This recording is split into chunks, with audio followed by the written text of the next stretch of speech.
একেবারে মনে প্রাণে গেঁথে নিল। আমি তো ভালো লাগে না পড়াশুনো, কিন্তু মিথ্যে করে হলেও আমি বলবো পড়াশুনো আমার দারুণ ভালো লাগে।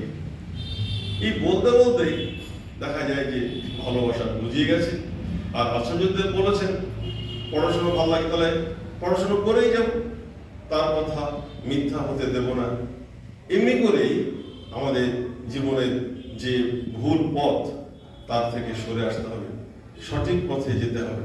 তিনি সবসময় কিন্তু অতন্ত্র প্রহরী হয়ে আছেন আচার্যদেব, যার মধ্য দিয়ে পরম প্রেমময় শ্রী শ্রী ঠাকুর কথা বলছেন, লীলা করে চলেছেন। আচার্যদেব যে কথা বলছেন ওটা কিন্তু ঠাকুরেরই কথা, তার মধ্য দিয়েই ঠাকুর জীবন্ত হয়ে আছে। একটা ছাত্র আমিও দেখেছি, অনেকেই দেওঘরে গিয়ে পরীক্ষার আগে, মাধ্যমিক পরীক্ষার আগে কিংবা হায়ার সেকেন্ডারি পরীক্ষার আগে সে দামি দুটো কলম নিয়ে গেছে। সেই কলমে আচার্যদেবের আশীর্বাদ দিয়ে দিতে হবে। কিরকম, আমি তো জীবনে নিজে কখনো ভাবিনি যে এরকম করা যায়, বলা যায়।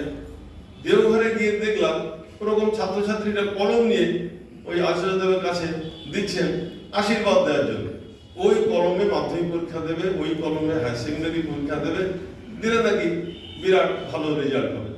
এটা তাদের একটা মনের ভাবনা। তো সেরকম একজন ছাত্র দিয়েছে ওই আচার্যদেবের কাছে আশীর্বাদ পাওয়ার জন্য। আচার্যদেব বলছেন যে তুমি আমাকে কলমটা দিয়েছো বটে, আমি আশীর্বাদ দিলে নাকি তোমার পরীক্ষা ভালো হবে, কিন্তু আমি একটা কথা বলি কি, যে তুমি যদি ভালো করে পড়াশোনা না করো, ভালো করে তোমার যেটা চর্চা করা না করো, তাহলে কি করে ভালো রেজাল্ট হতে পারে? আচ্ছা, তুমি তো জানো যে দুধের থেকে যে ক্রিম, যে মাখনটা উঠে আসে, তৈরি হয়। তো দুধের থেকে মাখনটা পেতে গেলে একটা প্রসেসের মধ্যে আসতে হবে। দুধটাকে অনেক অনেক জাল দিতে হবে, আগুনে অনেক ফোটাতে হবে। তারপরে সেটাকে আমি আমার নিজেদের বাড়িতেই দেখতাম, আমার মা করতেন।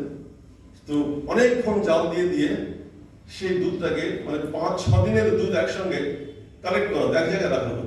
যখন অনেকটা হতো তখন কিন্তু ওই একটা কাঠ দিয়ে সেটাকে ওই ওর থেকে মাখন বার করতো। আমাদের বাড়িতে যে কাজের লোক থাকতো সে ওটা বার করতো। এই যে অনেক দিনের প্রস্তুতি, তারপরে দুধের থেকে ওই মাখনটা বার করতে গেলে অনেক পরিশ্রম, তাহলে মাখনটা পাওয়া। তো সেরকম রেজাল্ট, ভালো রেজাল্ট। এই যে কলম ছুঁয়ে দিলাম, আচার্যদেব কলম ছুঁয়ে দিলে ভালো রেজাল্ট হবে। আচার্যদেব নিজেই বললেন এটা হতে পারে না, আমি আশীর্বাদ দেবো তোমার রেজাল্ট হয়ে যাবে, এটা হতে পারে না। এই যে ঠাকুর বলছেন যে স্কুলে গেলেই তাকে ছাত্র বলে না, আর মন্ত্র নিলেই তাকে শিষ্য বলে না। হৃদয়টা গুরু বা শিক্ষকের আদেশ পালনের জন্য সর্বদা উন্মুখ করে রাখতে হবে। তিনি যা বলে দেবেন তাই করতে হবে, বিনা ওজরে, বিনা আপত্তিতে, বরং পরম আনন্দে। যে ছাত্র বা শিষ্য প্রাণপণে গুরুর আদেশ কার্যে পরিণত করেছে সে কখনো বিফল হয়। যে স্কুলে গেলেই তাকে ছাত্র বলে। ঠাকুর বলছেন সে কথাই তো আচার্যদেব বললেন যে তোমরা পড়াশোনা করো, তাহলে ভালো হয়ে যায়, আমি ছুঁয়ে দেবো, আশীর্বাদ দেবো, ভালো হবে, এটা হতে পারে না। একজন মা তার ছেলেকে, স্বামী ছেলের সবাইকে নিয়ে এসে আচার্যদেবের কাছে।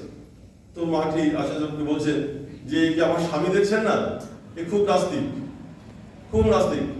তো আচার্যদেব বলছে আরে নাস্তিক কি গো, নাস্তিক বলে কোনো কথা হয় না। তখন এই মাটি বলছে না না, ও সবসময় আমি যা বলে উল্টো কথা বলো, ও কিছু বোঝে না।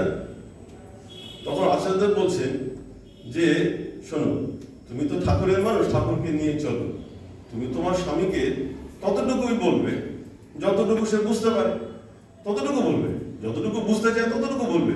তুমি বেশি বোঝাতে চাও তো বোঝাতে গেলে তো উল্টো করবে, করবে না। তারপর ওই মাটি বাচ্চাটাকে নিয়ে বলছে দাদা একটু আশীর্বাদ দিয়ে দেন, পড়াশোনায় মন নেই। তখন আচার্যদেব বলছে মানে ভাবা যায় না, একটা সমুদ্র যায়। এই যে একটা লোকশিক্ষা, ভূগোল বিজ্ঞান ইতিহাসে কোন পাতায় আছে যে কিভাবে নিজের ওই স্বামীকে তার সঙ্গে বোঝাপড়া করে চলতে হয়। আচার্যদেব বললেন যতটুকু বুঝতে পারে ততটুকু তুমি বলো, তুমি বেশি বোঝাতে গিয়ে গোলমাল পাকিয়ে ফেলছো, বিরক্ত হচ্ছ, সম্পর্কে দূরত্ব তৈরি হচ্ছে, কোনো না। তো কোন ভূগোল বিজ্ঞান ইতিহাস লেখা আছে এটা? অথচ এটাই তো জীবনের সবচেয়ে বড় শিক্ষা না হলে সংসারটাই তো একেবারে অচল হয়ে যায়। সংসারে তো অশান্তিতে চরম, অনেক ডিগ্রি অনেক টাকা থেকে তো কোনো লাভ নেই, স্বামীর সঙ্গে তো গণিমনা হচ্ছে, তো অনেক টাকা আর অনেক বাড়ি গাড়ি থেকে লাভ কি হচ্ছে? এই যে শিক্ষা, তো ওই বাচ্চা ছেলেটাকে ওই মা বলছে একটু আশীর্বাদ দিয়ে দেন যাতে ভালো ভালো হয়। আশীর্বাদ বলছেন, শোনেন মা, আমি আশীর্বাদ দেবো তোমার ছেলে ভালো হয়ে যাবে, বিষয়টা ওরকম নয়। বিষয়টা হচ্ছে বাবা এবং মা, একটা নদী সে পাহাড় থেকে আসছে সমুদ্রের সঙ্গে মিশবে বলে, তা নদীর দুটো পাড় যদি না থাকে তাহলে ওই পাহাড় থেকে যে জলটা সে তো জনবসতিতে ছড়িয়ে ছিটিয়ে প্লাবন করে দেবে, সে তো সমুদ্রে পৌঁছাতে পারবে না। বাবা এবং মা হচ্ছে সেই নদীর স্রোতের দুটো পাড়। ওই যে শিশুটা ওকে অসীমের পথে